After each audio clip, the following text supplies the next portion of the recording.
Hola gente, pues acá de nuevo en un video para reseñarte un libro por ahí muy importante que me ha llegado estos últimos días, el cual acabo de devorar así de un tirón, ¿no? Y porque es una especie de canto a la vida, ¿no? Digamos, un testimonio, resiliencia en estos tiempos tan difíciles, en el cual, digamos, el cual se llama El precio del paraíso, de vida de Antonio García Barón. Este libro, que es escrito por Manuel Leguinache, narra la vida de Antonio García Barón, ¿no? ¿Quién fue este señor? Pues un español que nació en el año 1922 y que en su adolescencia se vio envuelto en el conflicto de la Guerra Civil Española, un conflicto muy trágico que hasta el día de hoy mantiene heridas abiertas en la España moderna, ¿no?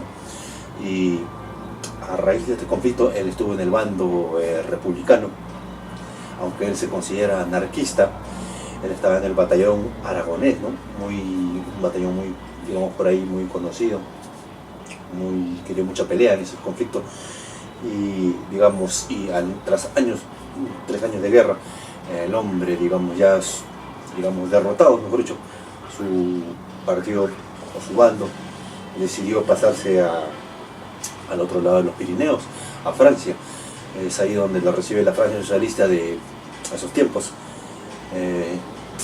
también en un campo de concentración, una especie de prisión por ahí, y por ahí, digamos, querían extraditarlo a España y el hombre dice: no, mejor me quedo preso acá. Pero esa decisión, porque en ese tiempo ya comenzaban las purgas de Franco, y ya poco después también comenzó también la Segunda Guerra Mundial, la invasión de Alemania a Francia.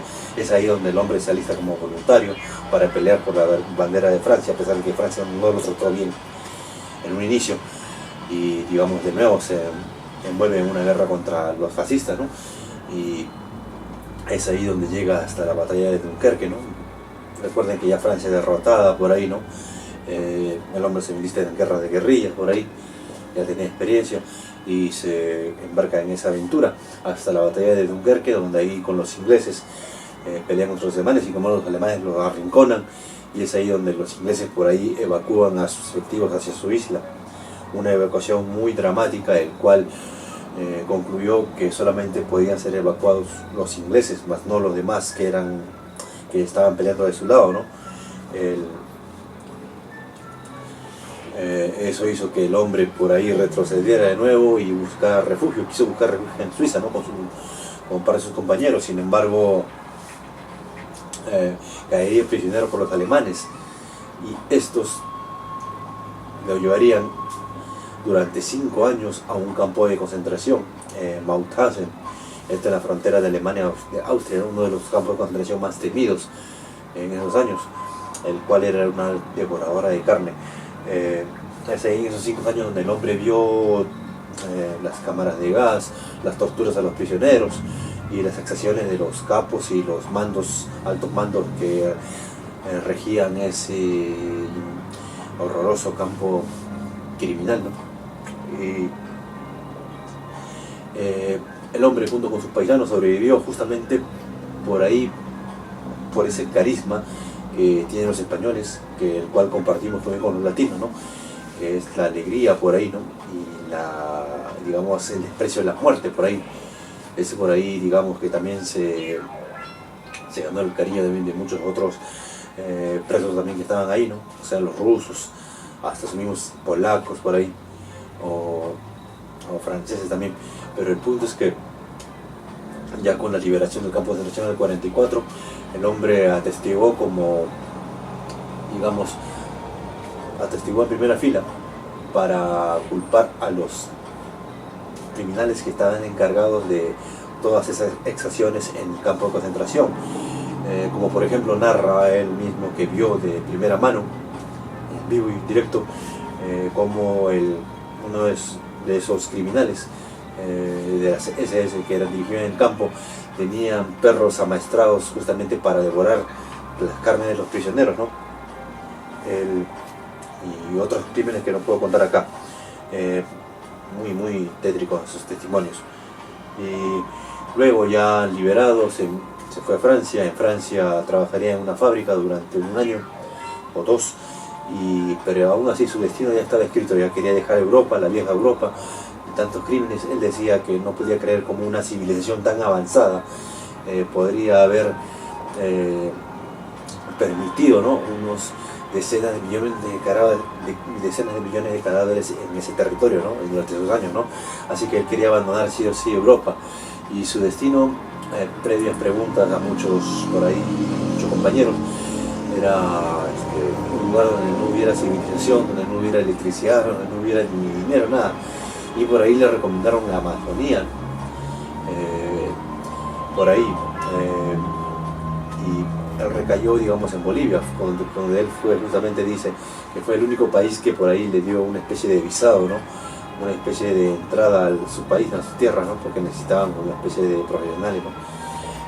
El punto es que él llegó acá a Bolivia, donde no había nada, vía La Paz, y luego se embarcó a Rurrenabaque, que estaba un año, y al ver que por ahí las envidias o las sospechas, sobre todo de un cura, el cual que no comulgaba con él, decidió irse al monte y por ahí fundar una especie de república, una república independiente donde no hubiera el dinero, no hubiera la envidia, no hubiera nada, ¿no?, nada de las taras que traía la civilización. Es ahí donde fundan la república del Quiquibay, o Quiquibay, ¿no? Sí, un nombre medio raro, ¿no? Sí. Y el punto es que Quiquibay es un río que es tributario del río Beni. Si es por ahí, si algún día vas a Bolivia, por ahí te recomiendo que vayas a los Yungas, ¿no?, por ahí. Yo no he ido, pero por ahí ese está apuntado en el próximo viaje. Porque siempre cuando estoy en la terminal de La Paz, siempre dicen los Yungas, Rurrenabaque, Trinidad, del Beni, ¿no? Bueno, ese es un punto para mi viaje, ¿no?, de este libro. Y ya, bueno, en el Beni, digamos, se encontraría una especie, o se enamoraría de una nativa, y con ella tendría muchos hijos, y viviría en una especie de paraíso, ¿no?, donde durante 5 años estuvo solo, ¿no?, hasta que llegaron por ahí nativos de otros lados por ahí, y en esa república no había ni el dinero, como vengo diciendo, no había ni contaminación, nada por ahí, y vivía una especie de idilio, ¿no? Todo se sorprendía, ¿no?, al ver que un español que sobreviviente del campo de concentración se refugiara en ese lado de la selva, ya sin buscar nada de comodidades, ¿no?, por ahí, ¿no? Él mismo decía, ¿no?, se estaba decepcionado de la civilización, de todo eso. Es por eso que buscaba una especie de redención, y le encontró ahí, ¿no?, su patria, ¿no?, él como la llama, ¿no?, la selva del Amazonas, o su despensa, ¿no?, que le proponía, que le daba de todo a él, ¿no? Y bueno, este señor por ahí vivió hasta el año 2009, y ahí falleció, bueno, ya por la misma edad también, ¿no? Otros dicen que se dejó ya, él mismo ya existir, porque ya estaba cansado de ser una especie de estorbo, ¿no?, por la misma edad, ¿no?, a sus hijos, ¿no? Pero bueno, el punto es que durante este libro uno se inmiscuye en la vida de este personaje, el cual ve todas las vicisitudes que ha pasado, y sin embargo este hombre nunca se rinde, siempre está ahí con una especie de sonrisa, o una especie de querer ayudar a los demás, ¿no?, sin importarle que pasó esto, o que me hiciste esto, o que, digamos, cuánto voy a ganar, ¿no? Esa es la cuestión de la vida, ¿no?, la humildad sobre todo, ¿no?, a pesar de muchas vicisitudes, ¿no? A veces muchas lo hemos perdido justamente por estas épocas en las que prevalece más que todo el dinero. Sin embargo, el testimonio en El precio del paraíso justamente es muy importante, porque nos da justamente, digamos, la fuerza, ¿no?, en la que uno debería centrarse, ¿no?, para vivir, ¿no?, no hacer el mal a nadie y vivir así, ¿no?, una especie de, digamos, humildad siempre, ¿no?, como decía Robert Musil, ¿no?, el único camino que nos queda para vivir correctamente en esta vida es la humildad, ¿no? Robert Musil, en su famoso ensayo sobre la estupidez, ¿no?, o mejor dicho, cátedra sobre la estupidez, ¿no?, muy importante, ¿no? Por eso mi recomendación a este libro es El precio del paraíso, de Manuel de Guinache, que es la vida de Antonio García Barón, que por ahí, bueno, algún día llegaré a Rurrenabaque, hace poco estaba en Bolivia, ¿no?, y bueno, pero estaba de paso, espero volver ahora para ir a ese pueblo, ¿no? Y gente, pues, esta fue una recomendación más, El precio del paraíso, vida de Antonio García Barón, de Manuel de Guinache, por ahí pues si ya se atacan en el like, el amor, video, suscribo que es gratis. Y aguante pues Rurrenabaque.